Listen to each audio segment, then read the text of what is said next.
എല്ലാവർക്കും നമസ്കാരം. എല്ലാവരും സന്തോഷമായിട്ടിരിക്കുന്നു എന്ന് വിചാരിക്കുന്നു. അപ്പോൾ ഇന്ന് ഞാൻ മസാലപ്പൊടികളൊക്കെ വളരെ കുറച്ച് നല്ല ടേസ്റ്റോട് കൂടി നല്ല തിക്ക് ഗ്രേവി ആയിട്ട് ഒരു ബീഫ് കറിയാണ് വെക്കാൻ പോകുന്നത്.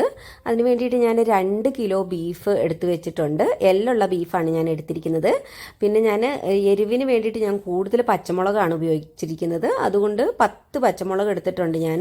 അതിൽ നല്ല എരിവുള്ള പച്ചമുളകാണ്. പിന്നെ ഒരു പിടി പുതിനച്ചപ്പും ഒരു പിടി മല്ലിച്ചപ്പും പിന്നെ ഒരു വലിയ കഷ്ണം ഇഞ്ചിയും ഒരു 4 വലിയ അല്ലി വെളുത്തുള്ളി എടുത്ത് ചതച്ച് വെച്ചിട്ടുണ്ട്. പിന്നെ നമ്മുടെ പച്ചമുളകും ചതച്ച് വെച്ചിട്ടുണ്ട്. ഇനിയിപ്പം നമുക്ക് ഈ ബീഫ് ഒന്ന് മാഗ്നേറ്റ് ചെയ്ത് വെക്കണം. അതിന് വേണ്ടിയിട്ട് ഞാൻ ഒരു ടീസ്പൂൺ കുരുമുളക് പൊടി ഇട്ട് കൊടുത്തിട്ടുണ്ട്. പിന്നെ ഒരു 1/4 ടീസ്പൂണിലും കുറവ് ഗരം മസാലപ്പൊടി ഇട്ട് കൊടുത്തിട്ടുണ്ട്. പിന്നെ ഒന്ന് കളറൊന്ന് കിട്ടാൻ വേണ്ടിയിട്ട് ഒരു കുറച്ച് കാശ്മീരി മുളക് പൊടി ഇട്ട് കൊടുത്തിട്ടുണ്ട്. പിന്നെ ഒരു 1/4 ടീസ്പൂൺ മഞ്ഞൾപ്പൊടി. പിന്നെ നമ്മൾ ചതച്ച് വെച്ചിരിക്കുന്ന അതിൽ നിന്ന് ഒരു 1/4 ഭാഗം ഇഞ്ചി വെളുത്തുള്ളി ചതച്ചത്, 1/4 ഭാഗം പുതിനച്ചപ്പ്, 1/4 ഭാഗം മല്ലിച്ചപ്പ്, പിന്നെ നമ്മുടെ പച്ചമുളക് ചതച്ചത് ഒരു 2 or 3 പച്ചമുളക് ചതച്ചത്. ആ പച്ചമുളക് ചതച്ചത് ഇടുമ്പോൾ എന്നാന്ന് വെച്ചാൽ പച്ചമുളകിൻ്റെ ആ എരിവ് പെട്ടെന്ന് ആ ഇറച്ചിയിലേക്ക് പിടിച്ചോളും. ഇനിയിപ്പോൾ നമുക്ക് ഈ ഇറച്ചിയിലേക്ക് പിടിക്കാൻ ആവശ്യത്തിനുള്ള ഉപ്പും കൂടെ ചേർത്ത് നന്നായിട്ട് കൈകൊണ്ടൊന്ന് മിക്സ് ചെയ്തതിന് ശേഷം നന്നായി ഇങ്ങനെ തട്ടിപ്പൊത്തി ഒരടപ്പ് കൊണ്ട് അടച്ച് നമുക്ക് ബാക്കി മസാലയൊക്കെ ആകുന്ന നേരം വരേക്ക് ഇതൊന്ന് ഫ്രിഡ്ജിൽ വെക്കാം. അപ്പോൾ അതിന് വേണ്ടിയിട്ട് ഞാൻ ഉള്ളിയാണ് ഗ്രേവിക്ക് വേണ്ടിയിട്ട് കൂടുതൽ എടുത്തിരിക്കുന്നത്. അതുകൊണ്ട് ഞാനിവിടെ 4 ഉള്ളി എടുത്തിട്ടുണ്ട്. അത് അരിഞ്ഞ് വെച്ചിട്ടുണ്ട്. ഇനിയിപ്പോൾ ഒന്ന് വെക്കാനുള്ള ഒരു കുക്കർ ഞാൻ അടുപ്പിലേക്ക് വെച്ചു. അപ്പോൾ വെളിച്ചെണ്ണയിലാണ് ഞാൻ ബീഫ് ഉണ്ടാക്കണത്. അപ്പോൾ അതിലേക്ക് ഞാൻ എണ്ണ ഒഴിച്ച് കൊടുത്തിട്ടുണ്ട്. ഒരു 3 സ്പൂൺ വെളിച്ചെണ്ണ ഒഴിച്ച് കൊടുത്തിട്ടുണ്ട്. അത് ചൂടായി വന്നപ്പോൾ അതിലേക്ക് ഞാൻ കടുക് ഇട്ട് കൊടുത്തു. ഇനിയിപ്പോൾ കടുകൊന്ന് നന്നായി പൊട്ടി വന്ന് കഴിയുമ്പോഴത്തേക്കും അരിഞ്ഞു വെച്ചിരിക്കുന്ന സവോള അതിലേക്ക് ചേർത്ത് കൊടുത്തിട്ടുണ്ട്. അപ്പോൾ ഇനിയിപ്പോൾ ഇതൊന്ന് നന്നായിട്ടൊന്ന് ഇളക്കി കൊടുക്കണം. അപ്പോൾ ഞാൻ ഉപ്പ് ചേർക്കണത് ഇതൊന്ന് ശകലം ഒന്ന് വാടി കഴിഞ്ഞതിന് ശേഷമാണ് ഞാൻ ഉപ്പ് ചേർക്കണത് കേട്ടോ.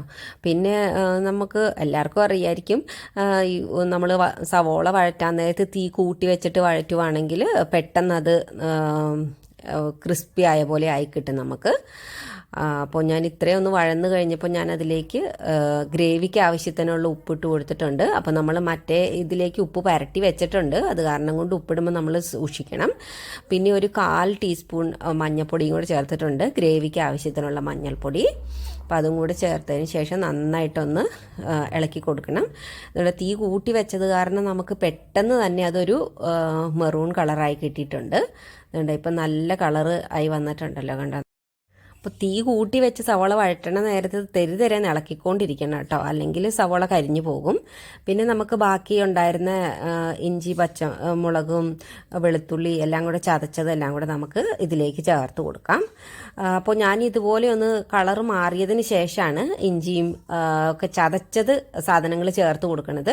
കാരണം അല്ലെങ്കിൽ പിന്നെ നമ്മൾ ആദ്യമേ അതിൻ്റെ കൂടെ ചേർത്ത് കൊടുത്താൽ ഈ അടിയിൽ പാത്രത്തിൻ്റെ അടിയിൽ പിടിച്ചു പോകാൻ സാധ്യതയുണ്ട്. അപ്പം അത് കാരണം കൊണ്ട് അത് നമ്മൾ നല്ലോണം ഉള്ളി ഒന്ന് വഴന്ന് വന്നതിന് ശേഷം ചേർക്കുവാണെങ്കിൽ ബാക്കി മസാലകളൊക്കെ വേകുന്ന പരുവാകുമ്പോഴത്തേക്കും ഇഞ്ചിയെല്ലാം മൂത്ത് പച്ചമുളകും എല്ലാം പാകത്തിന് മൂത്ത് എരിവൊക്കെ അതിലേക്ക് ഇറങ്ങിക്കോളും. പിന്നെ ഇപ്പോൾ ഇത് കണ്ടോ, നമ്മുടെ മസാലയൊക്കെ മൂത്ത് നല്ല വറുത്തെടുത്ത പരുവായി കഴിഞ്ഞപ്പോൾ ഞാൻ കുറച്ച് തേങ്ങ കൊത്തിയതും കൂടി അതിലൂടെ ഇട്ട് കൊടുത്തു. എനിക്ക് ഭയങ്കര ഇഷ്ടമാണ് തേങ്ങാക്കൊത്ത് ബീഫിൽ കഴിക്കണത്. അതുപോലെ തന്നെ ഇപ്പം ഞാൻ തക്കാളി ചേർക്കാനായിട്ട് ഞാൻ ഗ്രേവിക്ക് വേണ്ടിയിട്ട് തക്കാളിയും കൂടുതൽ ചേർക്കണുണ്ട്. അപ്പോൾ അതിന് വേണ്ടിയിട്ട് 2 തക്കാളിയാണ് എടുത്തിരുന്നത്. അപ്പോൾ ആ തക്കാളിയും കൂടി അരിഞ്ഞത് ഞാൻ ഇതിലേക്ക് ചേർത്ത് കൊടുത്തിട്ടുണ്ട്. ഇനിയിപ്പോൾ ഈ തക്കാളിയും കൂടി ഒന്ന് നന്നായിട്ട് ഇളക്കിയിട്ട് ഒന്ന് ശകലം നേരം മൂടി വെക്കണം. അപ്പം ഞാൻ പറഞ്ഞല്ലോ, ഞാൻ തക്കാളിയും സവോളയാണ് ഇതിന് ഗ്രേവിക്ക് വേണ്ടിയിട്ട് കൂടുതൽ എടുത്തിരിക്കുന്നത്. സാധാരണ നമ്മൾ മല്ലിപ്പൊടി കൂടുതലെടുക്കും, മുളക് പൊടി കൂടുതൽ, അങ്ങനെയൊക്കെയല്ലേ നമ്മൾ എടുക്കണത്. അപ്പോൾ ഞാൻ ഇതിൻ്റെക്കും ഒരു ശകലം ആ ഗ്രേവിക്ക് കളറ് കിട്ടാൻ വേണ്ടിയിട്ട് വളരെ ചെറിയ സ്പൂണാണ് എൻ്റെ, അതും കൊണ്ട് ഞാൻ 1 സ്പൂൺ കാശ്മീരി മുളക് പൊടിയാണ് ഇട്ട് കൊടുത്തിരിക്കുന്നത്. പിന്നെ ഒരു 2 ചെറിയ സ്പൂൺ മല്ലിപ്പൊടി ഇട്ട് കൊടുത്തിട്ടുണ്ട്. അത്രയും മാത്രമേ ഞാൻ മല്ലിപ്പൊടി ചേർക്കുന്നുള്ളൂ. അത് പിള്ളേരുടെ മരുന്നെടുക്കുന്ന സ്പൂണും കൊണ്ടാണ് ഞാൻ എടുത്തിരിക്കുന്നത്. പിന്നെ ഒരു ശകലം ഗരം മസാലപ്പൊടി ഒരു 1/4 ടീസ്പൂണോളം ഉണ്ടാകൂല, അതിലും താഴെയാണ്. കാരണം ഈ നമ്മൾ പുതിനച്ചപ്പും മല്ലിച്ചപ്പും ഒക്കെ ചേർക്കണത് കാരണം കൊണ്ട് അതിൻ്റെ ഒരു ഫ്ലേവർ കൂടുതൽ നിൽക്കുകയും ചെയ്യുള്ളൂ. അപ്പോൾ നമുക്ക് മസാലപ്പൊടി അധികം ചേർക്കേണ്ട വരുകയില്ല. അപ്പോൾ മസാലപ്പൊടി അധികം ചേർക്കാതെ തന്നെ നമുക്ക് നല്ലൊരു മസാലയുടെ ടേസ്റ്റ് നമ്മുടെ ബീഫിന് കിട്ടുകയും ചെയ്യും.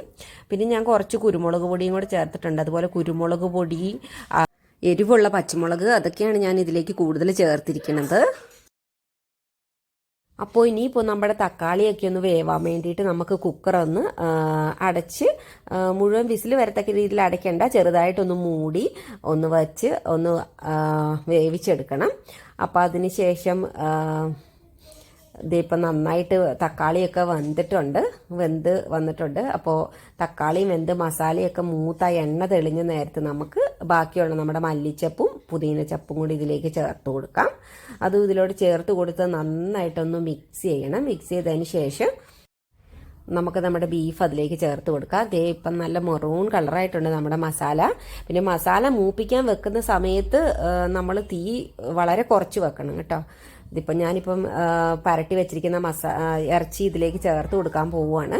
അപ്പം നിങ്ങൾക്ക് കാണാം ഇതിലൊരു തുള്ളി പോലും വെള്ളമില്ല. അപ്പം ഞാൻ വെള്ളമില്ലാണ്ട് ബീഫ് നന്നായിട്ട് പിഴിഞ്ഞെടുത്തതിന് ശേഷമാണ് ഞാൻ മസാല പരട്ടി വെച്ചത്. അതുകൊണ്ട് നിങ്ങൾക്ക് കാണാം പാത്രത്തിലൊരു തുള്ളി പോലും വെള്ളമില്ല.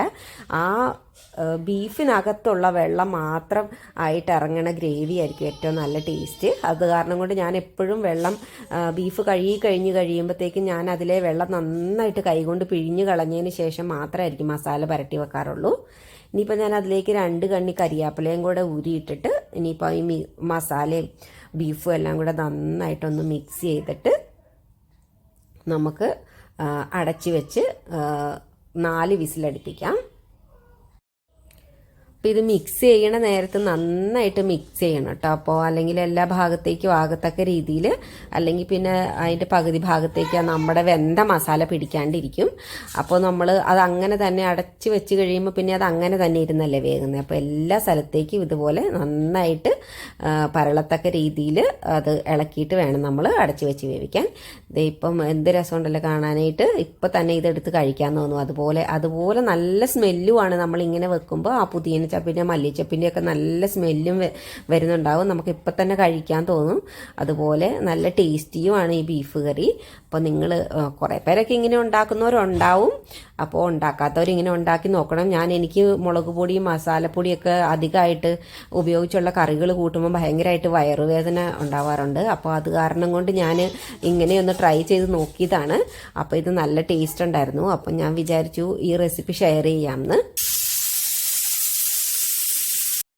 അപ്പോൾ ഇപ്പോൾ 4 വിസിൽ വന്നിട്ടുണ്ട്. സാധാരണ ഞാൻ 4 വിസിൽ വരെയാണ് ബീഫ് വേവിക്കാറ്. 4 വിസിൽ വരെ അടിച്ച് കഴിയുമ്പോഴത്തേക്ക് നന്നായിട്ട് വെന്തിട്ടുണ്ടാവും.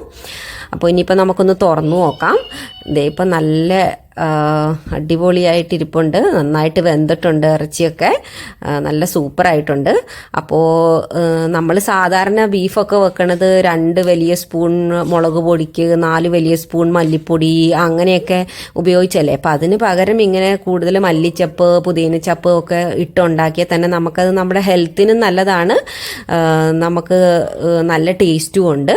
അപ്പോൾ ഇങ്ങനെ ഉണ്ടാക്കാത്തവർ ഇങ്ങനെ ഉണ്ടാക്കി നോക്കണം. അപ്പോൾ ഇനിയിപ്പോൾ ഇതൊന്ന് തുറന്ന് വെച്ച് ആ കുക്കറിൻ്റെ അടപ്പേന്ന് വീണ ആ വെള്ളമൊക്കെ ഒന്ന് വലിഞ്ഞതിന് ശേഷം നമുക്ക് നമ്മുടെ കറി ഇറക്കാം.